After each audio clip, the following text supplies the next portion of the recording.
Hello everybody, this is Bird Brain. We're here, we are nerdy for the birdies. I want to apologize for the lack of content in recent weeks. I was away last week and over the bye week. I had a whole plan of videos to do then, but I just couldn't get around to it. And I didn't do a post-game ponder after the Bucks game for a couple of reasons, most of which I don't really want to get into. But that game was a disheartening game to watch. And I'll just give my personal recap. You know, it was a disappointment. It was embarrassing. You know, you finished the playoff game last year against them 32-9. It's embarrassing. You go home, you make all these changes to the roster, you fire people, you hire new people, you cut players, you bring in new players, you do all this stuff to fix these problems, and you play the same guys again, and you get the same results, more or less. And that's embarrassing. It's embarrassing for the quarterback, it's embarrassing for the head coach, it's embarrassing for everybody involved. I don't need to tell you guys that. What I do need to tell you guys, though, is that there are reasons to look ahead now. Reasons that are positive and reasons that are negative. And I think to kind of make things a little bit nicer, we'll start with the negative first and then go to the positive, because there are some things to kind of talk about, and I think it kind of feeds naturally in that. So, I have 3 reasons of concern and a couple of reasons of positivity, reasons to be excited for what is to come for this team, because they still have a lot ahead of them. Starting off with concern number 1, our quarterback, Jalen Hurts. He has not played well this season. He hasn't been completely terrible. He has not been really all that good. He's not 2022 Hurts. And I'll make an argument, he's not even 2023 Hurts. This is probably the worst he's been since 2021, and I don't even think he was this bad in 2021 at times. This is just sloppy, turnover prone, and we're not getting the benefit of a quarterback that's dual threat, that can throw through the air and run on the ground. And yes, there have been problems with the offense with scheme and injuries, and we'll talk about that. But the things that Jalen himself can control, the decision making, that stuff, it's kind of disheartening, because that's one of the few strengths of his game that we always thought, oh, he's just not really a turnover prone guy. And even last year, he had a lot of turnovers, but especially he had a low turnover worthy play percentage. This year, he has the most turnover worthy plays of the season, and he's only played 4 games. That's not good. And you cannot be considered an upper echelon quarterback if you're going to turn over the ball this much with no payoff. I know people want to compare it to Josh Allen. Josh Allen turns the ball over a lot, not so much this year, but when he turns the ball over, there's also a huge payoff because he also makes a lot of big plays. And we're not seeing that consistency from Jalen this year. We just see too many missed plays, and it feels like a lot of times he's big game hunting. You know, the run game with Jalen is inconsistent. I feel like when he's scrambling, he's really good. When they kind of design the runs, it's just not been as effective, and it's a little bit harder. You know, and there's a lot of different things that go into that. And I think that Jalen's thinking a lot with this team. I think he has a lot in his mind. I think he's trying to figure out a lot, going through every play, trying to make decisions, trying to make plays. And I think that he kind of needs to just get back to playing football fast and free.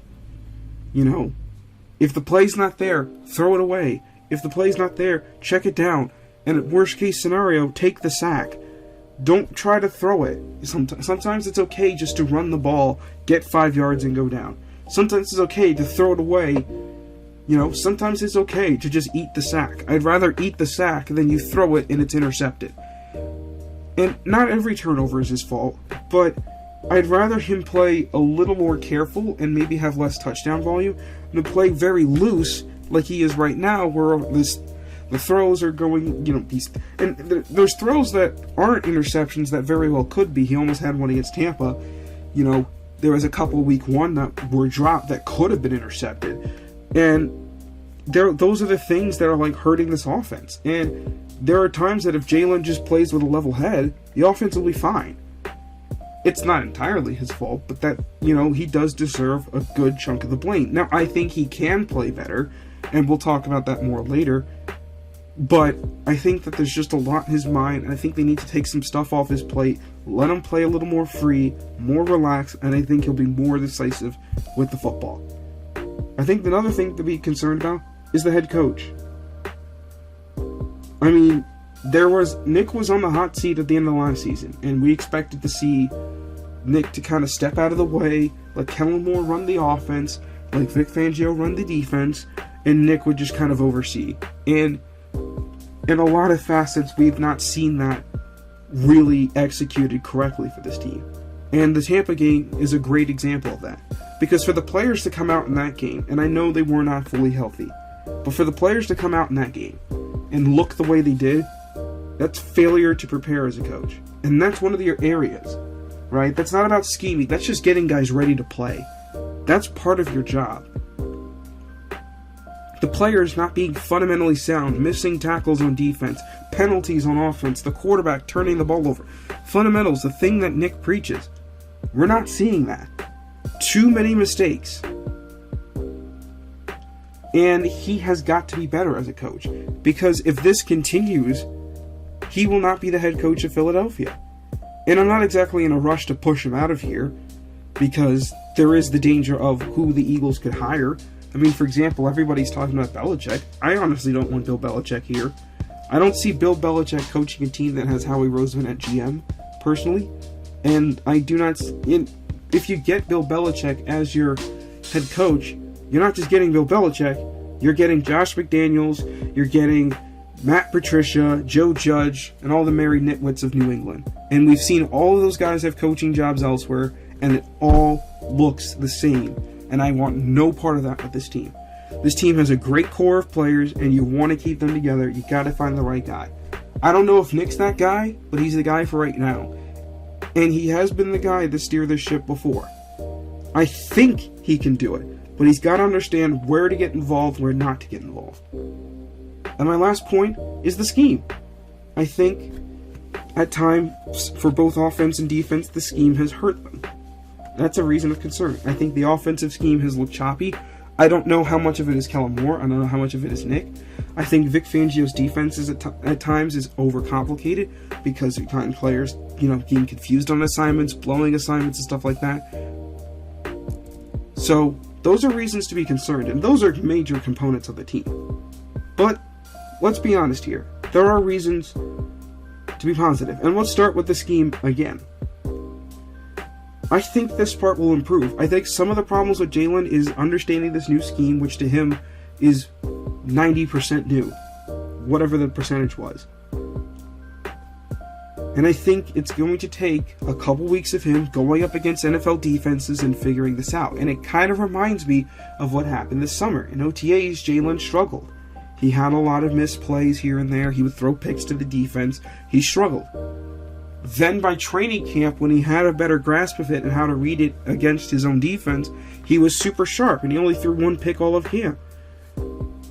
I'm not saying the same is exactly going to happen this season, but the better Jalen starts grasping the system, the more they can put on his plate, the better he can handle it, the better he can get the ball out to all these different players, the better the offense is going to be. Again, the offense scored 34 points week 1, and I felt like they left meat on the bones.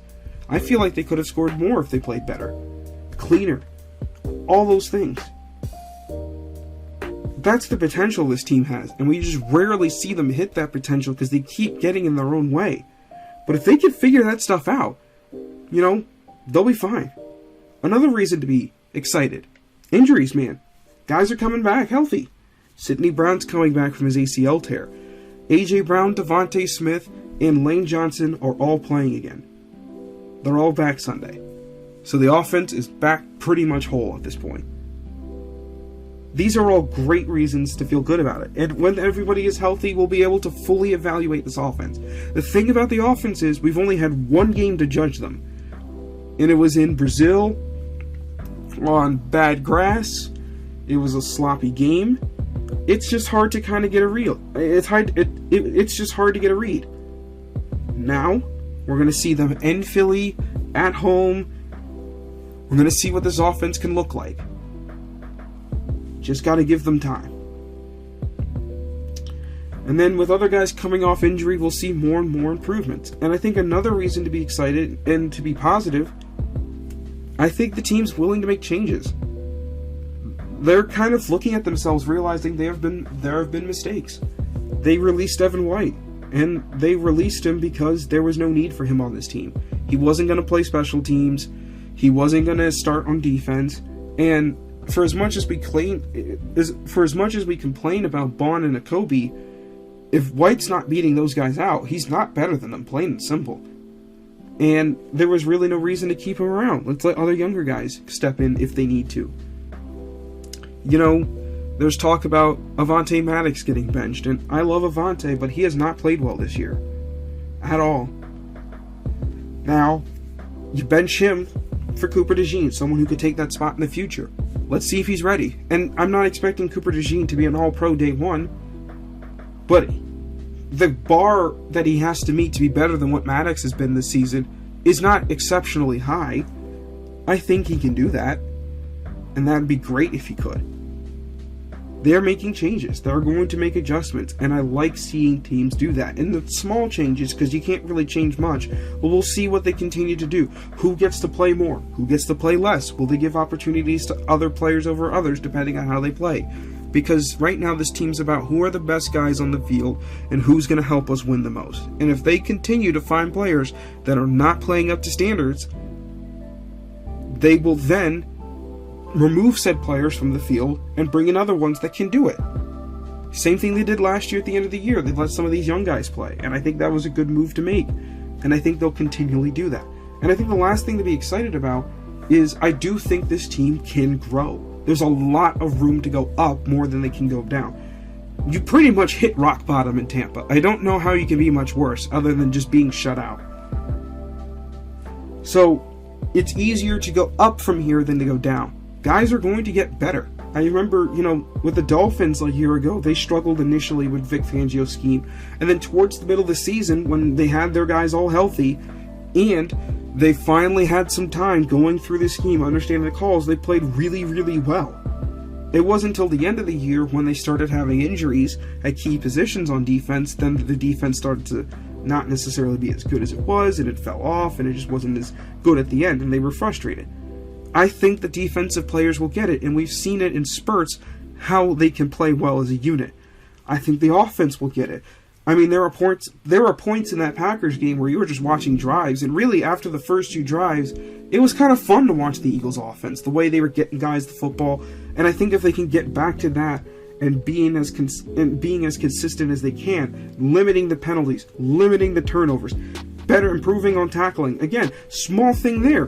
This week we see them tackling actual people rather than rolling inflatable objects, whatever they are. That's the right idea, and I think that this team is trying to be smarter and learn. And look, they are 2-2. Let's not get ahead of ourselves. I know some people have looked at the schedule and they think, oh, well, the teams are easier. Not necessarily. There's some tough teams they got to play, regardless of record, and this team has got to improve. But the sky is not falling yet.